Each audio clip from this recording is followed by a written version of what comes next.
बच्चों, कैसे हैं आप सब? आज हम हिंदी में मात्राएं सीखेंगे।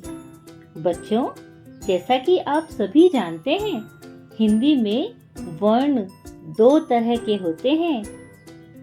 हाँ, पहला स्वर और दूसरा व्यंजन। बच्चों, व्यंजनों को बोलने के लिए, उनका उच्चारण करने के लिए हमें स्वरों की सहायता लेनी पड़ती है। यानी कि व्यंजन के साथ स्वर का जो चिन्ह लगता है उसे स्वर की मात्रा कहते हैं। चलिए बच्चों, अब हम सीखते हैं मात्राएं। सबसे पहली मात्रा होती है अ की मात्रा। बच्चों, अ की मात्रा का कोई चिन्ह नहीं होता है। अब आप पूछोगे क्यों नहीं होता है? ऐसा इसलिए नहीं होता है बच्चों, क्योंकि ये प्रत्येक वर्ण में पहले से ही रहता है। जैसे क, ख, म, ल। अब आप भी बोल के देखिए। क, ख, म, ल। अगली मात्रा है आ की मात्रा। आ की मात्रा किसी भी अक्षर के बाद में जोड़ी जाती है। जैसे कि आम। आ की मात्रा म। अब हम इसे साथ में पढ़ेंगे। आ म, आम। आ की मात्रा म, काम। न, आ की मात्रा म, नाम। इसी तरह से बच्चों, द में हम लगाएंगे आ की मात्रा म, दाम। अब आपको समझ में आया बच्चों आ की मात्रा? बच्चों, अब हम अगली मात्रा पर चलते हैं। वो है इ की मात्रा, जिसे छोटी ई की मात्रा भी कहते हैं। ये छोटी ई की मात्रा किसी भी अक्षर के पहले लगाई जाती है और ये उसकी आवाज को छोटा कर देती है। जैसे कि द में लगाई छोटी ई की मात्रा ल, दिल। श में लगाई छोटी ई की मात्रा शी, आगे जोड़ दिया व, बन गया शिव। अब हम आगे सीखते हैं ई की मात्रा। इसे हम बड़ी ई की मात्रा भी कहते हैं और यह मात्रा किसी भी अक्षर के बाद में लगाई जाती है। और बच्चों, आपको पता है, यह उस अक्षर की आवाज को लंबा कर देती है।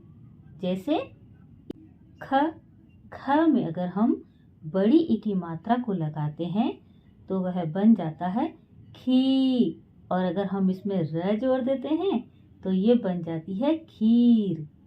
इसी तरह से बच्चों, झ में हमने लगाई बड़ी ई की मात्रा तो ल, झील।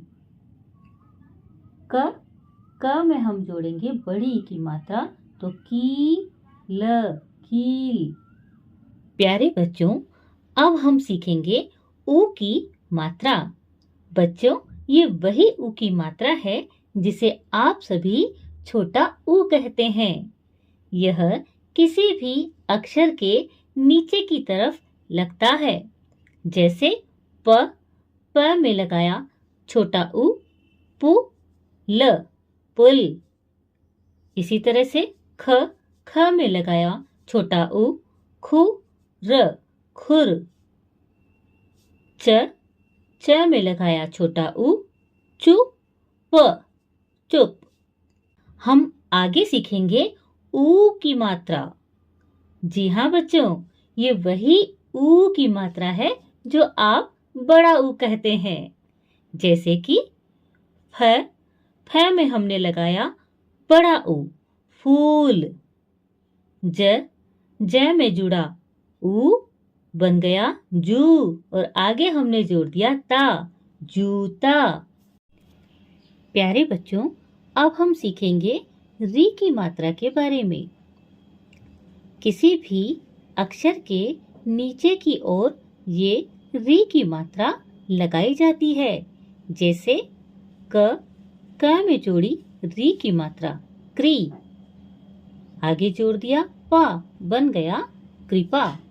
इसी तरह से न में लगाई री की मात्रा नृ, आगे जोड़ा प, यह बन गया नृप। नृप का आशय होता है राजा। ग में जोड़ा री, यह बन गया ग्री और आगे हमने इसमें लगा दिया है तो यह बन गया गृह और गृह का अर्थ होता है घर। बच्चों, अब हम सीखते हैं ए की मात्रा। ए की मात्रा किसी भी अक्षर के ऊपर की ओर लगाई जाती है। जैसे क में जुड़ गया ए, के ला, केला। द में जुड़ा ए, दे श, देश। इसी तरह से ख में जुड़ा ए, खे ल, खेल। प्यारे बच्चों, अब हम सीखते हैं आई की मात्रा। आई की मात्रा किसी भी अक्षर के ऊपर की ओर ही लगाई जाती है।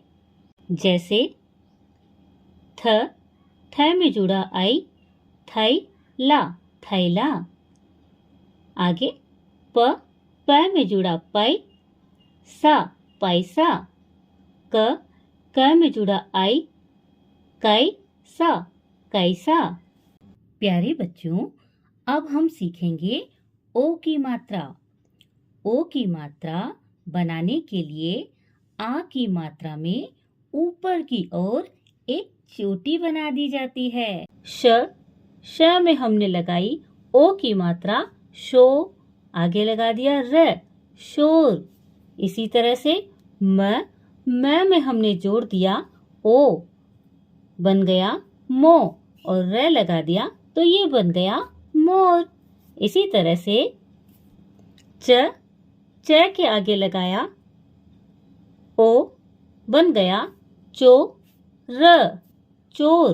प्यारे बच्चों, अब हम सीखेंगे औ की मात्रा। हाँ बच्चों, औ की मात्रा बनाने के लिए आ की मात्रा में ऊपर की ओर 2 चोटियां लगा दी जाती है और इस तरह से बन जाता है औ। जैसे क में हमने लगा दी औ की मात्रा तो क बन गया काऊ और आ अगर हमने इसमें जोड़ दिया तो ये बन गया कौवा। प्यारे बच्चों, इसी तरह से प में जोड़ा औ, बन गया पाऊ, जोड़ा इसमें धा तो बन गया पौधा। अब हम सीखेंगे अंक की मात्रा के बारे में। अंक की मात्रा किसी भी अक्षर के ऊपर की ओर बिंदु के रूप में लगाई जाती है। जैसे कि र के ऊपर हमने एक बिंदु लगा दिया, ये बिंदु कहलाता है अंक और आगे हमने लगा दिया ग तो पूरा शब्द बन गया रंग। इसी तरह से प के ऊपर लगाया अंक, आगे हमने जोड़ा जा तो बन गया पंजा। हम चलते हैं आज के इस अंतिम मात्रा की ओर। हाँ बच्चों, अंतिम मात्रा है अह। इसका उच्चारण हिंदी वर्णमाला के व्यंजन ह की तरह ही किया जाता है। यह किसी भी अक्षर के बाद में 2 बिंदुओं के रूप में लगाया जाता है। जैसे कि न, म के पश्चात 2 बिंदु अर्थात अह, यह कहलाएगा नमः। इसी के साथ ही त के पश्चात अह बन जाता है प्रातः। तो ये थी बच्चों मात्राएं।